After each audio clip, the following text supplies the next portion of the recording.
কথা শুনি, কথা না বলি। ইনশাআল্লাহ আপনাদের সঙ্গে কথা হবে, অনেক কথা হবে ইনশাআল্লাহ। আজকের এই স্বল্প পরিসরে একটা কথা বলতে চাই। আমি দীর্ঘদিন জেল থেকে বুঝেছি, ইসলামের দুশমনরা দেখে না কে কোন দল করে, তারা সকলেই দেখে কে মুসলমান, কে ইসলামের জন্য কথা বলে। এখন আমাদের প্রয়োজন, সবচেয়ে বেশি প্রয়োজন ঐক্যবদ্ধ হওয়া। সেজন্য আপনাদেরকে বলবো, পিছনের দিকে আমাদের যাদের সঙ্গে বিভিন্ন রকমের তিক্ততা ছিল, যারা আমাদের সমালোচনা করেছে, আমরা তাদের সমালোচনার জবাব দেব কাজের মাধ্যমে ইনশাআল্লাহ। সেজন্য মনে রাখবেন, এখন থেকে আমাদের স্লোগান হচ্ছে আব হামারা এক হি কাম ইন্তেকাম ইন্তেকাম। মনে আছে মাসা? আমাদের একই কাজ হচ্ছে ইন্তেকাম, মানে প্রতিশোধ। এই প্রতিশোধ কিভাবে শুনুন, ভালো করে শুনুন। প্রতিশোধ মানে এই নয় যেটা স্বাভাবিক অর্থে বুঝে আসে। প্রতিশোধের প্রথম কাজ হচ্ছে ক্ষমা। আল্লাহর নবী সাল্লাল্লাহু আলাইহি ওয়াসাল্লাম মক্কা বিজয়ের পরে যখন তিনি বিজয় বেশে মক্কায় দাঁড়ানো, সাহাবায়ে কেরাম 10,000 তরবারি উন্মুক্ত রেখে বসে আছেন, আল্লাহর নবীর ইশারায় অপেক্ষা করছেন। আল্লাহর নবী মক্কার কাফেরদেরকে জিজ্ঞেস করলেন, ও মক্কার কাফেরেরা, আজকে তোমরা আমার থেকে কেমন আচরণ আশা করছো? মক্কার লোকেরা বলেছিল, একজন উত্তম ভ্রাতা, উত্তম চাচার থেকে যা আশা করা যায় আমরা তাই করছি। আল্লাহর নবী সাল্লাল্লাহু আলাইহি ওয়াসাল্লাম সেদিন বলেছিলেন, আজকে আমি সে কথাই বলবো যেই কথা বলেছিল আমার ভাই ইউসুফ আলাইহিস সালাম তার ভাইদেরকে হাতের নাগালে পাওয়ার পরে। ইউসুফ আলাইহিস সালামের ভাইয়েরা তাকে কুয়ায় নিক্ষেপ করেছিল, কিন্তু সেই ভাইয়েরা যখন তার হাতের মুঠোর ভিতরে চলে আসলো, ইউসুফ আলাইহিস সালাম তাদের ক্ষমা করে বলেছিলেন, লা তাসরিবা আলাইকুমুল ইয়াউম, আজকে তোমাদের বিরুদ্ধে আমাদের কোনো ক্ষোভ নেই, আমার কোনো ক্ষোভ নেই, যাও তোমাদের সকলকে আমি ক্ষমা করে দিলাম।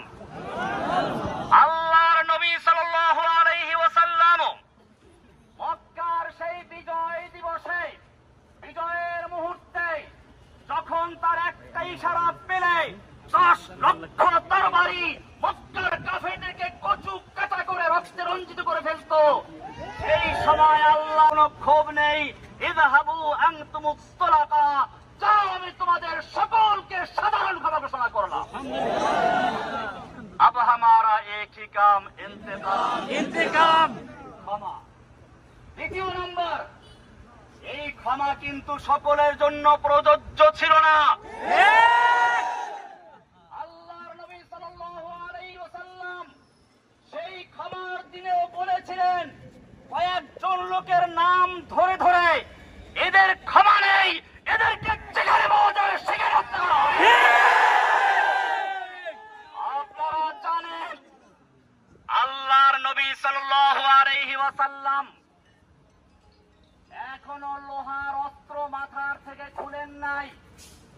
সেই সময় রাসূল সাল্লাল্লাহু আলাইহি ওয়াসাল্লামকে বলা হলো, ইন্না ইবনা খাতাল মুতাআল্লিকুন বিআস্তারিল কাবা, ওই যে ইবনে খাতাল যাকে আপনি ক্ষমা করেন নাই, যে আপনার বিরুদ্ধে কুচ্ছা রটনার জন্য দুটো নর্তকী নাচাতো আর গান গাওয়াতো, সেই ইবনে খাতাল এখন বাঁচার জন্য কাবার গিলাফ ধরে ঝুলে আছে।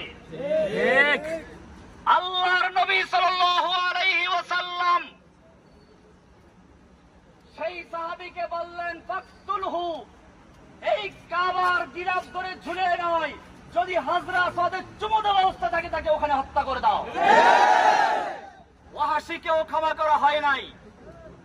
বোঝা গেল আল্লাহর নবী সাল্লাল্লাহু আলাইহি ওয়াসাল্লাম দয়ার সাগর, যাকে বলা হয়েছে রাহমাতুল লিল আলামিন, গোটা জগৎ সমূহের রহমত, তিনিও এই আম ক্ষমার দিনে সারা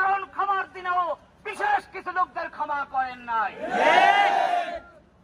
আজকে আমি বলতে চাই, এই দীর্ঘ 1.5 যুগ পর্যন্ত হাসিনা সরকার নির্যাতনে নিপীড়নে যারা শহীদ হয়েছে, নির্যাতিত হয়েছে, আহত হয়েছে, পঙ্গু হয়েছে, হাত নেই, পা নেই, কারো চক্ষু নেই, এই রকম যারা ক্ষতি করেছে তাদের জন্য কোনো ক্ষমা নাই। अब हमारा इंतकाम एक ही काम, इंतकाम इंतकाम। সুতরাং যারা হাসিনার নির্দেশে এদেশের মানুষের উপরে হত্যাযজ্ঞ চালিয়েছিল, রক্তের হোলি খেলা চালিয়েছিল, সেই সমস্ত সেটাই হোক পুলিশ, ছাত্রলীগ, যুবলীগ, যে কোনো লীগ হোক না কেন, তাদের জন্য কোনো ক্ষমা নেই। দ্বিতীয় কর্মসূচি, দ্বিতীয় কাজ হচ্ছে আমাদের এখন দাওয়াতি কাজ করা, ব্যাপকভাবে দাওয়াতি কাজ করা, ব্যাপকভাবে দাওয়াতি কাজ করা, তাওহীদের দাওয়াত। জেনে রাখবেন, কবি ইকবাল বলেছেন,